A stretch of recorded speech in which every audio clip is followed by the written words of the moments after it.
I would rather watch paint dry than watch current TV I would commercials. rather stick a fork in my eye. Dull butter knife. Okay.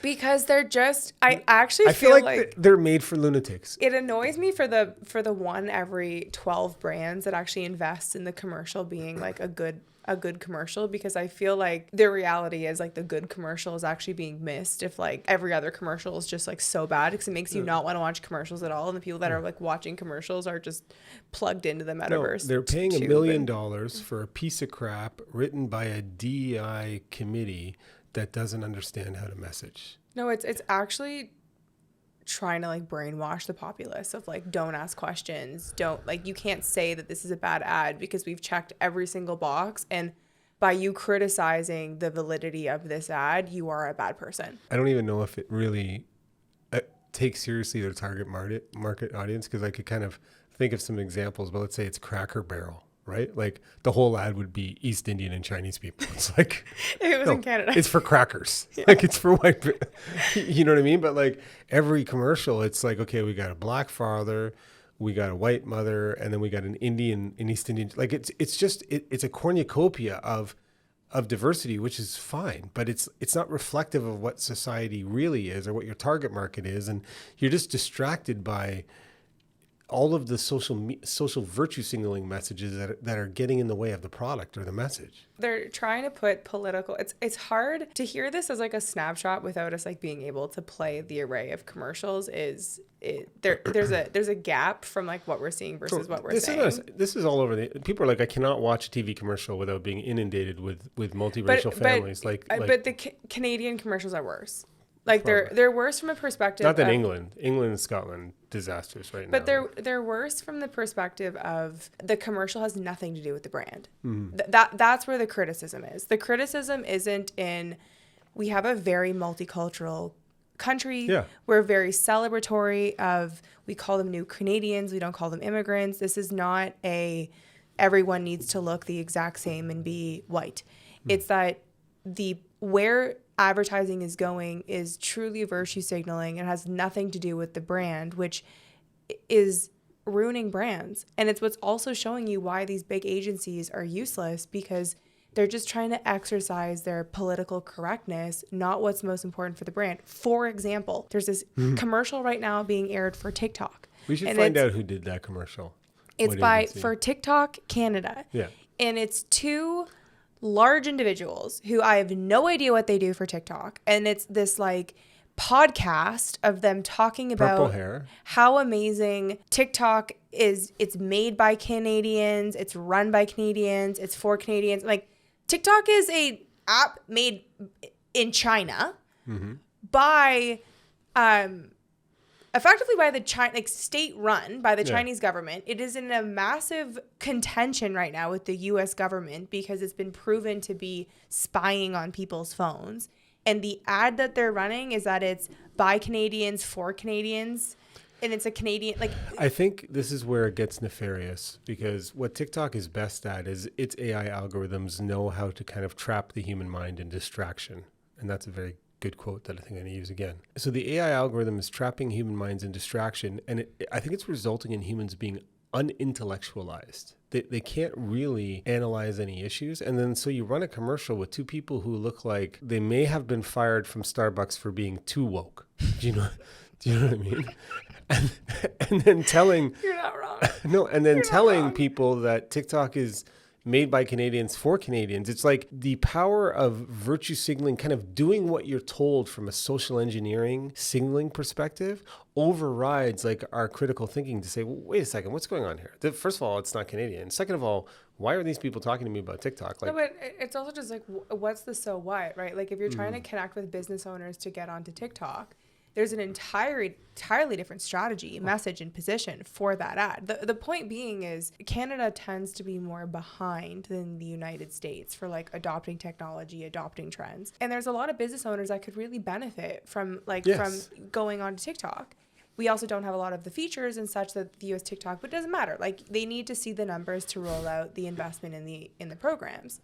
But they're not doing it. I'm just I get agitated because it's all about TikTok is diverse. TikTok is for Canadians. It's like that message means more than saying, if you're a small business owner, this is how TikTok can double your revenue. Like like these agencies, whenever your advisors have more control over your strategy and they have their own agenda, because I feel like these are all agency driven campaigns from people who are living in this ESG world, and they're just ruining brands with nonsense. But we saw it 3 times in the hockey game, and every time we're like, what the F is this commercial? It actually just makes me genuinely angry, because it's taking such an important opportunity and like real money that could be used for like a million other things to just really exert power. The whole point of why TikTok became the largest app is it's basically whatever you like. So it's like when you go on TikTok, you're going to have a very different algorithm than what I'm going to see on TikTok. That entire commercial is like, you can't like anything other than what we're talking about right now. And if you like anything outside of this space, and if you see TikTok as if you question that it's not a Canadian app, that maybe the TikTok Canada office is obviously run by people in Canada, because why would the TikTok Canada office be run by people in... They ignored it's the greatest source of OnlyFans revenue. You know what I mean? But they're making it look like it's like so bad. It's so bad. And then also, but then we went. Oh, sorry. No, go ahead. No, but then we went on to the Heinz commercial. That's what I was gonna say. Actually, okay. Yeah. So then the Heinz commercial came out, which I guess is Heinz Canadian? Can we set up?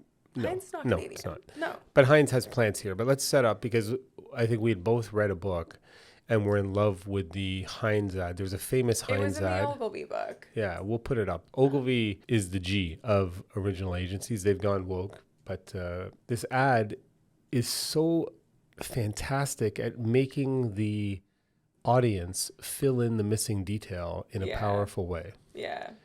Right? And it's the one with the French fries, and it doesn't actually show the ketchup. I'm just, you know what? It's definitely my trash side. I just... live for mayonnaise, white sauce all the way. But what we saw was a focus on why your product was worth buying, right? Heinz, there are no other kinds, right? It was, and the commercial on TV was just a complete departure from that. It was literally, again, it was another like virtue signaling festival of just all these different people that may or may not work at Heinz, like trying to make it like it's a Canadian, but this is also too like a huge push because of what's happening in the news right now, where everything is like, let's make things that were never had gluten in it gluten free. So like things that, you know, were just because of the whole like frustration with the US and Canada. So like they're now just making every angle. But it's not just Canada that's doing this. It's all over America. It's all over Ireland, Scotland, and England. It's not just Canada. So I see it in every... I'm saying the way that they're positioning, like the whole commercial was that it's like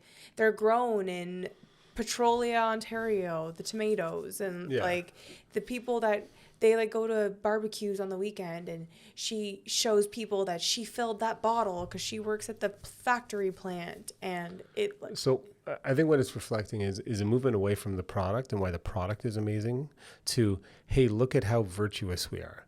We grow this here. Look at our people that are diverse. Like I imagine, and if anybody's working in these big companies, I know in some of them, having consulted for them, they have a DEI, a diversity, equity, inclusion committee that sits on major decision points for advertising and branding.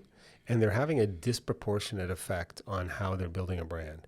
So they're saying, if we're going to do a commercial, they'll be right there saying, this commercial has to show every gender and every ethnicity within 100 miles and put that on the commercial. But that messaging takes over. It takes away from the brand. Like there was nothing really about the product or why it was great. Well, that's the exact point that we need to make, because we're totally going to get misquoted on the first part, because the real issue is they're moving away from good marketing is selling the brand, it's selling the product. Current marketing is selling an ideology. And that is why this is so problematic, is that I don't have to agree with the ideology that you're putting out there, especially when your goal is to sell a bottle of fucking ketchup. So the point is like, I want you to be marketing your ketchup. I don't want you to be selling me what your perspective is on society at present, because then that's what now gets the majority of people stuck. They don't feel like they can say anything. They don't want to push the boundaries. They don't want to rock the boat. So they just continue to move with this like vague cloud of status quo where we don't really know what anyone stands for. We don't feel like we can talk about anything, but we're not selling the thing. And how are you differentiating when every agency is doing the same thing? No, but you're not differentiating. Like every company can be doing the same and where does it diversity go? thing. Like is it not about your product, or is it about that you're more obedient to societal's? What are we celebrating? That people no longer see race? We get married to who we want to get married to. We've got kids that are different. Like you've got mixed race kids. Like it's normal. 10 years ago, when I would go to downtown New York or more downtown Toronto, because Toronto has always been very diverse and happy, but I literally didn't see race. Like if somebody came in who was black or somebody came in who was Asian, like we were just all Torontonians, like high level Torontonians. But the last 10 years has seen such a focus on race that now everywhere you just can't help but see it in every business position. Like it's leading to questioning why everybody is there, what's going on. Like I think the society has moved to be identifying people more. Like I'm seeing race way more than I ever saw it before. And I don't know if it's good for society, but I know it's bad for brands. Well, the problem though with the race piece is that Toronto is a really special city. So is New York for that reason, right? And there's needed to be a movement because most cities and most places haven't had that level of acceptance, which has been a very good thing. And I'm glad that has happened. And there's a massive place for ensuring that we have children that grow up that are understanding of that, just like the way we were being raised in Toronto. Like I feel the same way. My dad grew up in Africa. Like the family joke is he would dress me up in like African garb to go to like wear your culture to work day. Are you saying you wore blackface? No, I wore like a cool little like African dress. So you culturally appropriated a race. Well, no, my dad grew up in Africa, just put in the comments cancel, please. Oh my goodness. Cultural appropriation. But my point of this is that it's not relevant to selling ketchup, or that TikTok was made in China.